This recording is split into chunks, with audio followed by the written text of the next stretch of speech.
Troisième édition du Salon universitaire de l'emploi et de l'entrepreneuriat, une initiative de la Jeune Chambre universitaire de Bouaké, dans le cadre de l'exécution des activités du mandat 2021.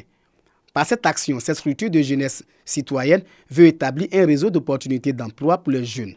À travers des panels et des ateliers sur le marketing digital, les participants ont été instruits sur l'entrepreneuriat, mais aussi sur les avantages de la bonne utilisation des réseaux sociaux. Lorsque nous sortons de l'université, il y a le chômage qui est en fait une réalité. Et les étudiants avec les diplômes n'arrivent pas réellement à trouver du travail. Et on s'appuie sur nous-mêmes, notre sort, en attendant l'État pour créer des emplois. Or, aujourd'hui, l'entrepreneuriat est là. Et je pense que l'entrepreneuriat est une aubaine pour nous aider réellement à s'insérer dans la société. D'où l'intérêt de ce salon. L'employabilité pour les jeunes, c'est une question d'actualité. Et aussi, ils demandent à ces filles de croire en leurs rêves et d'avoir des objectifs bien précis et se donner les moyens de les atteindre. Pour les participants, l'initiative de la Jeune Chambre universitaire Bouaké est salutaire, car elle lutte contre le chômage des jeunes. Présente dans 120 pays, la Jeune Chambre internationale offre des opportunités de développement aux jeunes âgés de 18 à 40 ans.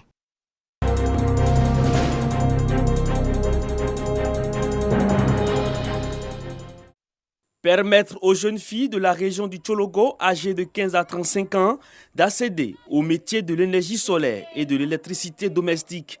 Tel est l'objectif visé par l'ONG internationale Rescue Committee, en abrégé IRC, Pro-Jeunes.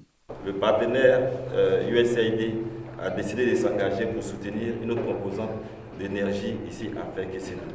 Et donc c'est ce volet énergie-là qui va prendre en compte les jeunes filles pour les former sur une période de 6 mois sur la question de l'énergie domestique. Ça, c'est ce qu'on voit dans les maisons. La question de l'énergie solaire aussi sera mise en œuvre par ces jeunes-là. Avec les récentes coupures du courant, le regard est tourné désormais vers les énergies renouvelables, notamment l'énergie solaire. Et à Fekessédougou, le projet est présenté aux populations. L'énergie solaire devrait être une des pratiques courantes au niveau de notre bloc opératoire pour ne pas être trop soumis effectivement à tous ces aléas de la technique, du groupe électrogène et du carburant. La seule panacée pour nous aujourd'hui et la seule alternative, c'est de nous brancher à l'énergie solaire qui saura, autant que faire se peut, prendre le relais en cas de nécessité. Aujourd'hui, je suis contente d'avoir cette opportunité car nous les filles, nous pouvons être autonomes, indépendantes. Montrer aussi que nous pouvons monter sur des toits formés et monter des panneaux solaires. Démarré en décembre 2017 à Grand Bassam, le projet IRC Pro-Jeunes compte à ce jour plus de 5000 jeunes bénéficiaires dans plusieurs domaines d'activité. Ce projet prend fin en 2023.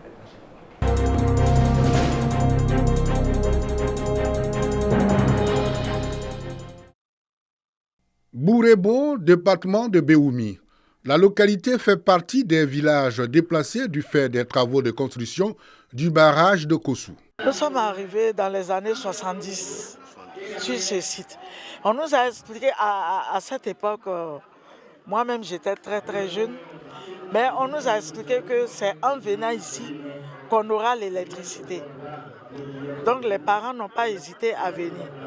Mais de 70, 72, ce n'est que cette année qu'on a eu l'électricité. Malgré l'existence de quelques infrastructures de base qui lui confèrent le statut d'un village peu moderne, notamment électricité, centre de santé, école primaire et collège de proximité.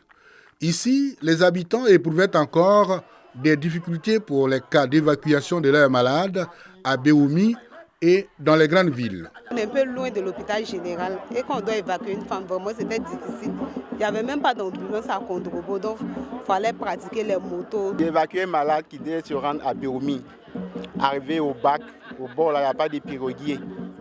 Ils sont retournés le lendemain, ils ont pu traverser le banc d'amont pour se rendre à Béoumi. Heureusement, la personne en tout cas était en vie, c'est bon. Ce calvaire reste désormais un vieux souvenir. Le ministre Jean-Claude Kouassi, cadre de la région de Gbeke, vient de mettre fin à cette souffrance avec un don d'une ambulance médicalisée. Le donateur s'y est rendu pour la remise de cette ambulance exhortant la population à l'unité et la cohésion sociale, gage d'un développement harmonieux. Avant ici, nous nous sommes arrêtés à Ndjebono pour donner également une ambulance là-bas au nom du président Alassane Ouattara, du Premier ministre et de l'ensemble du gouvernement ivoirien. Ce que nous regardons, c'est devant. Comme le président lui-même le dit souvent, allons seulement sur la voie du progrès, de l'émergence et du développement. Rappelons-le, Bourebo contribue activement à l'économie du département de Béoumi avec son principal produit agricole, la noix de cajou dont le tonnage est estimé à plus de 600 tonnes par an.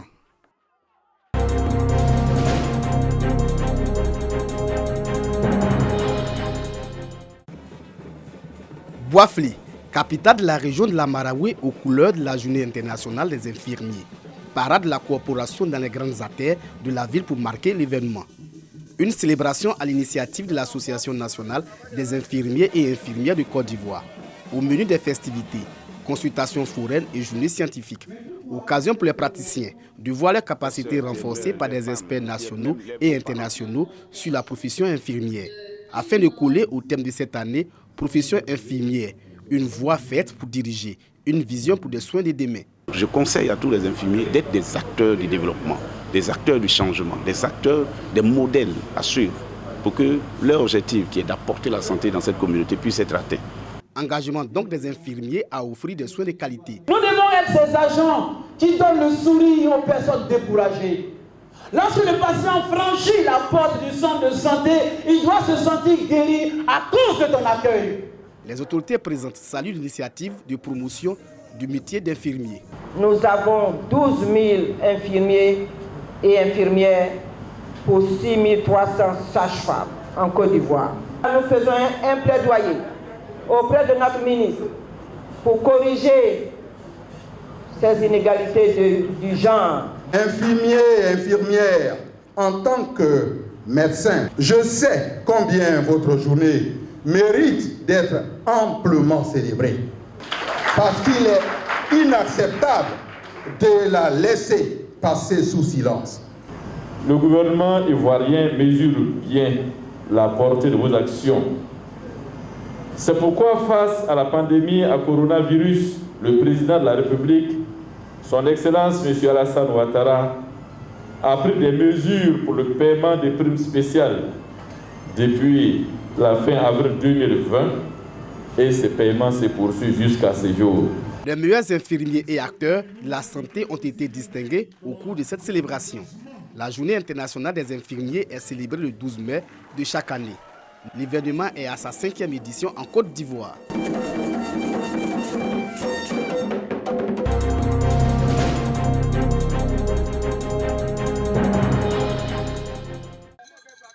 La danse panthère, identité culturelle du peuple Nyambois.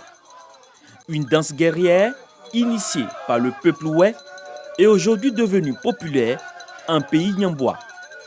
Cette année, c'est le village de Dédégbeu, dans le département de Zougoubeu, qui abrite les festivités.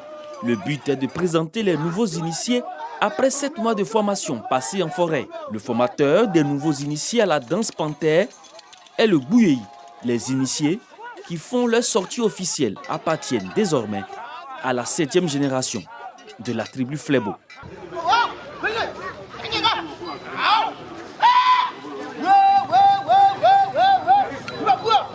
Pour les fils et filles de la région du Haut-Sassandra et précisément du département de Zougoubeu, la danse panthère en pays Nyambois est une identité à préserver. Nous avons des différentes séries de danses, mais la danse panthère, véritablement, elle est beaucoup plus spéciale. Et nous, en tant que cadre de cette région, il nous appartient de venir assister à ces événements pour nous imprégner encore plus de la vérité et des choses sérieuses de notre culture. La danse panthère tisse ses origines dans le peuple Oué, peuple cousin au Nyambois. Cette valeur culturelle s'est déportée au fil du temps vers le peuple Nyambois dans les années 50.